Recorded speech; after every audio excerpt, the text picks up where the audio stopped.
delloo si xel yi Adama lan moo mun a nekk les conséquences au plan national tout comme au plan international ci liy xew tey ñu tuddee ko recul démocratique privation de liberté menace sur les libertés notamment la liberté d'expression waaw démb yaa ngi koy wax justement ci li nga ci ragal mooy des soulèvements et yooyu bu amee effectivement ñi waroon a ñëw Sénégal dugal fi seen xaalis dañuy am benn réticence dañuy taxaw di xaar est-ce que réew dal na fi est-ce que réew mi dal na ndax bokk na ci seen critères yu njëkk la stabilité. xam nga quand le premier ministre dit le Sénégal est stable ak nangam il ne parlait pas aux Sénégalais il parlait aux partenaires.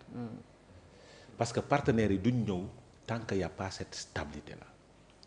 La stabilité du seulement la stabilité politique c'est la stabilité institutionnelle c'est la stabilité économique maintenant ces trois stabilités là amul. Ces trois stabilités ne sont pas réunies pour mettre en confiance les partenaires et les bailleurs. Parce que du ñu ñëw ci réew boo xamante ni ce pays-là n'a pas une stabilité économique ou dañuy wax naan y a des chiffres qui sont falsifiés ou on accuse le prédécesseur d'être quelqu'un qui cache des dettes et autres duñ ci ñëw su amul stabilité foofu mooy stabilité économique bi su amul stabilité politique day andi ay difficultés. Parce que aujourd'hui les libertés sont bâillonnées les opposants et les chroniqueurs qui sont pas avec le pouvoir sont arrêtés les libertés sont la privation des libertés existe xam nga loolu amul stabilité politique sénégalais yi dañoo tiit par rapport à ce pays-là la stabilité sociale amul parce que les gens sont en grève. C'est juste ak UNTJ d'ailleurs dañu décrété waat 48 heures. Voilà moom nga may woon sànq. Voilà donc les syndicats suba gannaaw suba ça veut dire que le jugement de Djibi Ndiaye de demain est tombé dans l'eau parce que dañ koy renvoyer aussi parce que y aura pas de greffier des gens qui devaient être élargis de prison kenn du leen élargir parce que y aura pas de greffier moo tax ñu war a régler ce problème là les médecins et autres gars yi yëngu les enseignants préparent la situation des décisionnaires. Le pacte de stabilité est gravement menacé. Carrément menacé donc loolu day andi une situation de manque de confiance des partenaires te loolu nag quelqu'un qui est au pouvoir doit rassurer et le président avait dit rassurer rassembler et nu mu tuddati rassurer rassembler ak. réconcilier.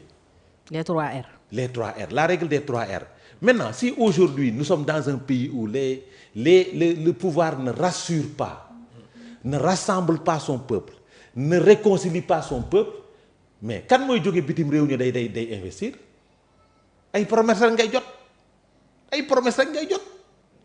si notre diplomatie ne joue pas son rôle normalement si aujourd'hui notre diplomatie dafa yàqu. Parce que les Sénégalais qui nga xam ne dañuy xëccoo ay postes de responsabilité au niveau international dañuy ñàkk tout le temps notre président n'a plus la confiance de ses pairs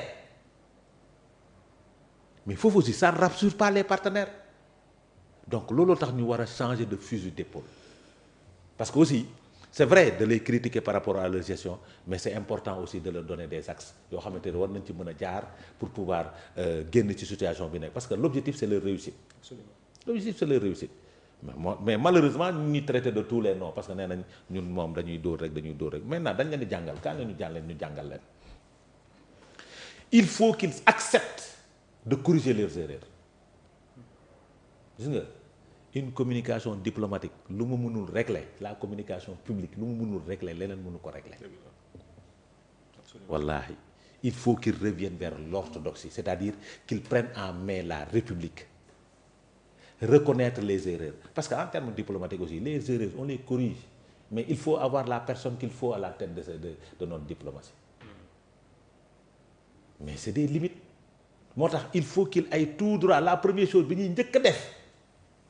mooy aller vers un remaniement mooy mettre en confiance les populations et les partenaires parce que dindi ñi bon ñi nga xam ne dañ fi nekk nga écarter leen mais il faut commencer par le premier ministre par la tête parce que c'est lui qui a porté la communication bi nga xam ni dafa jëlee Sénégal dans une situation de stabilité yóbbu ko dans une situation d'instabilité sur toutes les formes. Par ses déclarations. parce que loolu moo ñu andi situation de stabilité économique stabilité politique stabilité sociale loolu moo ko andi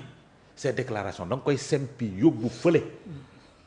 donc soo commencé par la tête di nga pouvoir régler maintenant su loolu amee les bailleurs auront confiance maintenant nag soo ko defee ba pare nga ubbi aller vers les compétences qui sont dans ce pays-là mooy nga ubbeeku ne pas se limiter uniquement vers le PASTEF s'il y a des compétences partout se dire que je suis le président de la République des Sénégalais maintenant loolu mooy andi rassurer il faut les rassurer en montrant l'audace que man dindi naa ki nga xam ne moo andi situation bi tu les rassures maintenant tu vas vers la réconciliation en s'ouvrant parce que l'entrisme dans un gouvernement ne signifie pas la transhumance waaw wala déet Ablaye Wade le faisait avec Abdou Diouf oui. nga jël compétence yi nga xam ne fépp fu ñu nekk ñu ngi fa ñu ñëw ñu doxal réew mi defar ko parce que on parle de redressement mais Premier ministre ay annoncé na d'ailleurs un plan de redressement bu ñëpp di xaar. voilà si on parle de redressement sooy redresser réew da nga koy ànd ak ñëpp parce que ñoom rek mënuñu redresser réew mi da nga ciy ànd ak ñëpp ak kàngam yëpp ñi am xam-xam yëpp mën ko doxal mais loolu c'est le chef de l'État qui doit le faire c'est vrai monsieur le président. mais ñoom la ñu fal aussi ñoo war a doxal. j'ai dit monsieur le président de la République li may wax nag dafa am solo de monsieur le président de la République c'est vrai le remaniement ministériel est votre prérogative c'est vrai kenn du ko xëccoog yow. mais. déedéet. fa laa yem amul fa laa yem damay joxe benn message rek kenn du ko xëccoog yow. moo yor big bi. waaw yow yaa yor big bi waaw le remaniement ministériel say prérogative la parce que am na ko bëggoon mu ne ko samay prérogative la maa ko moom et c'est à moi de décider le timing n'est-ce pas donc kenn du ko xëccoog yow maintenant nag doxalal ñu gis da ngay doxal quand ça ne marche pas et qu'on reconnaît à travers un communiqué de conseil des ministres que ça ne marche pas on doit corriger mais pour corriger il faut corriger avec courage soo corriger avec courage dindi manquement yi maintenant wane ne nag yaa ngi ci tànk réconcilier le peuple c'est s'ouvrir celui-là il a les compétences jël ko mu liggéeyal réew mi parce que nag bale baax na lool mais di nga bale ba bale sa wërsëgu réew te malheureusement da dafa mel ni moo ñu dal. dégagisme. waaw le dégagisme la di nga dégager ba dégager ñi nga xam ne ñoo waroon développer réew mi te malheureusement ci situation boobu la ñu toll parce que on est en train d'éliminer les gens qui peuvent développer ce pays-là à travers des déclarations à travers des comportements à travers des convocations à travers des emprisonnements te loolu baaxul. moo tax ils doivent changer de fusil d'épaule pour pouvoir sortir ce pays-là dans cette situation-là te fi ta koy def en faatu affaire bi fi ta koy def de parce que nag excellence wallaahi wàcc nga ak moom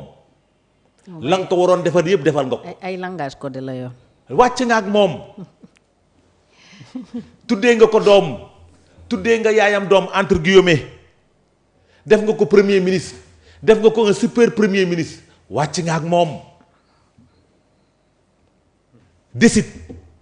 parce que c'est le moment de décider. soo naan décide lan ngay préconiser. c'est le moment de décider. ñu jëlee Sonko ci bopp primature. lu tax mu ne day dellu pour assemblée nationale dama suspendre c'est le moment mu dellu assemblée nationale il a sa place là-bas fa la defante ba ne di le gatsa se trouve à l'assemblée nationale foofu la ne dañuy waxtaan le gatsa n'est pas dans l'exécutif se trouve dans l'assemblée nationale qui est un lieu dans l'hémicycle nag qui est un lieu par excellence mais nag El Malick dafa fees kii bi fi mu ne nii de loolu kaa El Malick bi mais nag jolof bii de l'article 56 du règlement intérieur ils n'ont pas réglé la question de l'intérim de la suppléance de la présidence n'a pas été réglée moo tax nag excellence puisque dafa suspendre delloo ko assemblée. alors Babacar opposition bi peut-être foofu la ñuy jeexalee face à tout ce qui se passe dañu am impression que ni opposition moo dafa croiser ay loxoom rek di xool ne sénégalais yi bon yéen a leen fal après assumer leen daal alors que tam am na lu ñuy xaar ci opposition le FDR bi nga xam ne